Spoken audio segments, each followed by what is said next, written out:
All right, hello everybody and welcome back to the Chupacabra Tutorials channel. I'm your host Larry and we're back here today to check out another hardware review, taking a look at the Flint 4KP Plus capture card made by Cloner Alliance.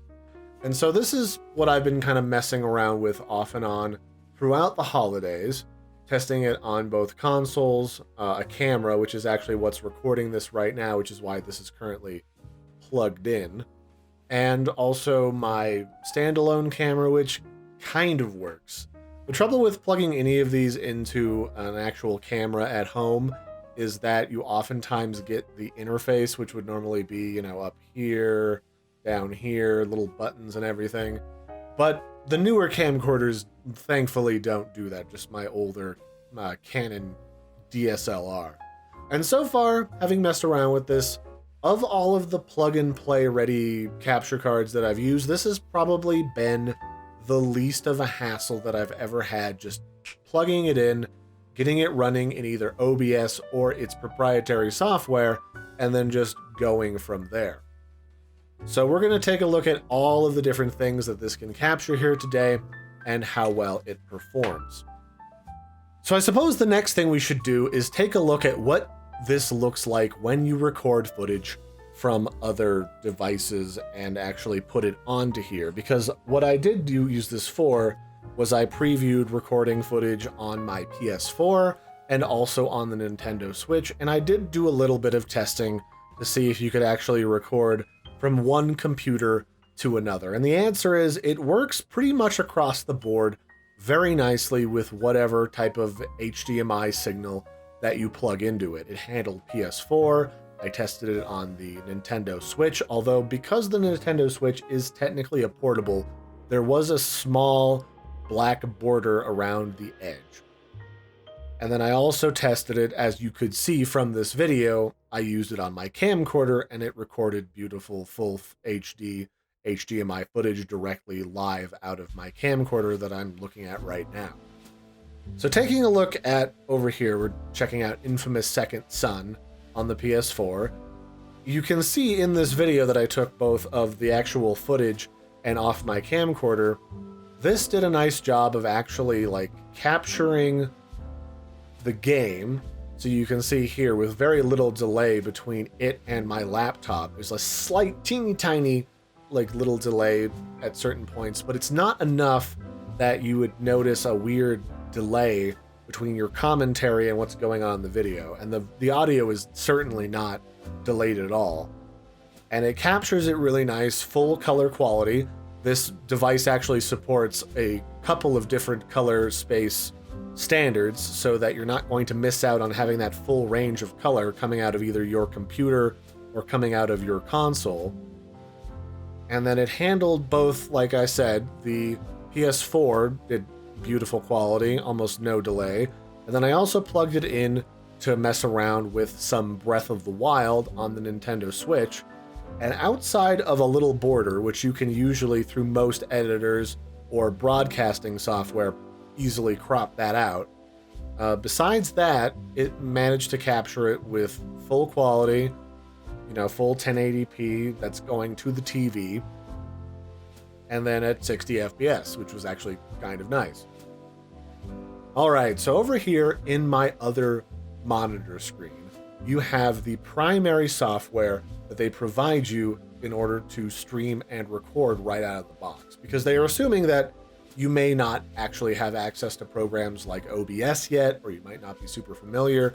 Maybe you're not even a video game streamer or recorder. You might be using this for professional video work.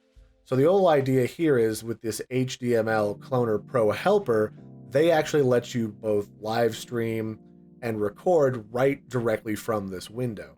You can capture screenshots and you can even capture short GIFs directly through this software. I always like to take a look at the nitty-gritty of these programs whenever possible. So let's open up the settings here. So they've got what kind of codec you want to use for recording. Generally, I leave these at automatic, but you can just select MPEG. You can select 60 FPS, you can bump it all the way down. So let's pop open the audio settings here and take a look around. So this lets you control all of the different video settings. You've got the the video codec, which is either auto or MJPEG. I would generally just leave these at automatic and let the program decide which one it wants to use. You can mess around with frame rates, everything from 60 to 25 FPS. You can do video resolution. It caps out, however, at 1920 by 1080. So if you're looking for a capture card that actually records 4K video, you're going to probably have to find something that's a little bit more expensive than the Flint 4KP Plus. The Flint 4KP Plus is at around $175. You can oftentimes find these on sale from various retailers. So just keep that in mind when you're looking at this capture card. Now for the video bitrate, it goes up to 18 megabits per second. You might think to yourself, that's kind of overkill. But just keep in mind, you know, for high definition footage, and with a lot of movement, you need a lot of bitrate bandwidth in order to capture all of the details. You can specify what kind of renderer you want to use. You can use an internal YUV render, DirectX render, RGB render. I so far have tested it with the D3D9 renderer, and that seems to work pretty well. I just keep the existing aspect ratio so that the footage doesn't get wonky. And then English language tends to be just fine for me. What other options does it give for language even? Oh, you can do Japanese, Chinese, or traditional Chinese. Okay, that's pretty cool. You can set the capture settings here. What do you want to use to do local recording? I said I want to use my CUDA encoder, which uses my NVIDIA graphics card. So over here we have the capture settings. These are actually like what are your recording settings. And here I can set the hotkey to automatically start recording. I can also say what format. It's got a few different audio formats you can record in, and even a different codec entirely, but I'm going to just stick with MP4 AAC. You can determine what encoder you want to use. Software encoder or the soft encoder is usually just your CPU. But I like to use the NVIDIA CUDA encoder because that actually uses the built-in encoder on my graphics card in order to reduce the strain on my system. And then you can determine the speed if you are using the soft encoder. How much power do you want to be drawing from your CPU? Ultra fast uses like none, or very slow uses a lot. And that will affect to some degree your audio recording, or your video and audio recording quality. But because I use the NVIDIA CUDA encoder, that just grabs the full HD copy of whatever's going to my monitor or to this preview window directly. So I kind of like using that. You can also determine where you want to send your videos, maximum recording time, and you can actually schedule a recording so that if this is up and open, it'll record for you so that you don't have to like come back to your computer if you have a long HDMI cord going to another room or to a camcorder like I've got. You can determine picture settings so that your screenshots are saved as a JPEG, a PNG, or a bitmap file.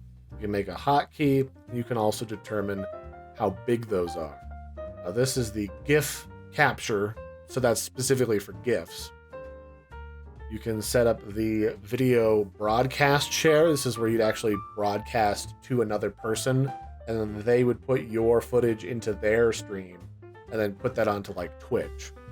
And then it's also got built-in live stream settings, so you can stream to basically any streaming platform that you have login credentials for directly from this program.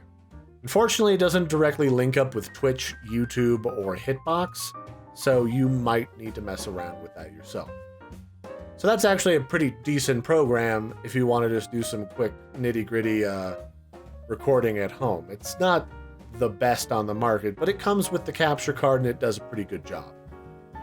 So, I mean, even if you don't want to use this software, the nice thing about this is it's plug and play ready. So that means that you can plug it into your computer and it just behaves like a regular old video device, like if it's a webcam or a camcorder, and you can just plug it in with UVS and it's ready to go. You can use it like a default video input.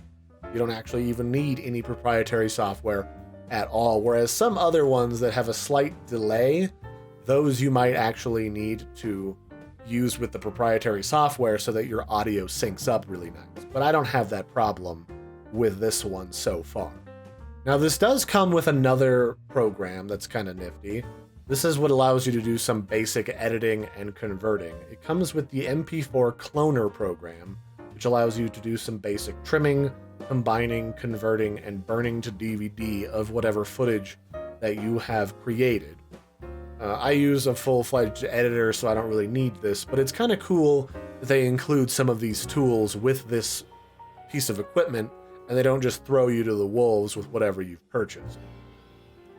I would say, having taken a look and messed around with this on a number of different devices, this is an excellent capture card, and I would fully recommend using it if you need something that'll capture 1080p quality on both modern current consoles. And after doing some research, it looks like it also handles a lot of the old retro consoles as well.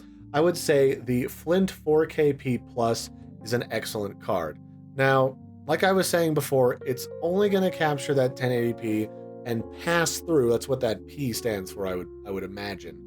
It'll only pass through the 4K video, but it'll certainly capture 1080p or lower with relative ease at full quality. And I've plugged in pretty much every HDMI device I have in my home, and I didn't really have a problem with anything showing up or being detected. It even picked up some footage from my phone right here. Now, the trouble with this is, upon doing a little bit of research, some cameras that you might plug into this, older ones that have HDMI outs, like older Canon cameras and some Nikons, sometimes you can't get a good preview coming directly out of the camera.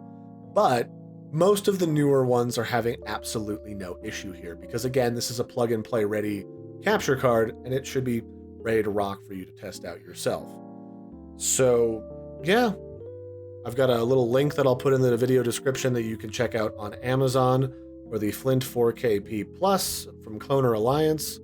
I would totally recommend this, and I figured it would be a good way to show off using it that I used it to actually record my face through my camcorder for this entire video. So that'll be it for this one, ladies and gentlemen. This has been a brief look at the Flint 4KP Plus.